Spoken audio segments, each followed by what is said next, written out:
السلام علیکم دوستو، کیسے ہیں آپ سب؟ امید کرتا ہوں آپ سب ٹھیک ہوں گے۔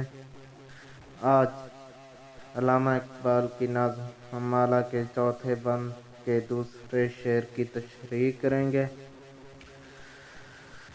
دوسرا شعر دیکھ لیتے ہیں جی۔ اے ہمالہ کوئی بازی گاہ ہے تو بھی جسے دست قدرت نے بنایا ہے عناصر کے لیے۔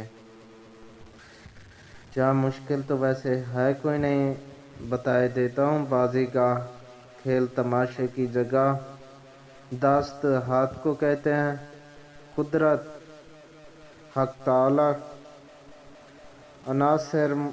عنصر کی جمع ہے، مطلب مختلف ذرات وغیرہ۔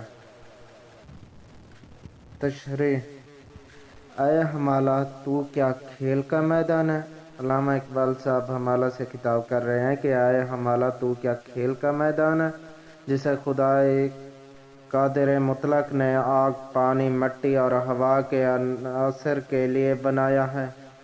آگ، مٹی، پانی اور ہوا سے ہر جسم مادی ترکیب پاتا ہے، ان سے ہزاروں قسم کے اجسام کی تخلیق ہوتی ہے۔ ہمالہ کی وادیوں اور چوٹیوں پر ان عناصر کا ہر لمحہ تماشا نظر آتا ہے۔ کہیں ہوا، کہیں پانی، کہیں بجلی، کہیں کڑک، کہیں سبزہ اور کہیں کوئی اور مادہ اپنا کام کرتا دکھائی دیتا ہے، یا اس عمل کو مختلف قسم کے عناصر کا کھیل اور ہمالہ کو اس میدان کا کھیل کہا جاتا ہے۔ احباب سے گزارش ہے کہ ویڈیو کو لائک کیجیے گا اگر اچھی لگی ہو تو، اور کمنٹ میں اپنے ویوز ضرور دیجیے گا۔ چینل سبسکرائب نہیں کیا تو سبسکرائب کیجیے اور بیل کا آئیکن دبانا نہ بھولیے۔ بہت بہت شکریہ، اجازت چاہتا ہوں۔ اللہ حافظ۔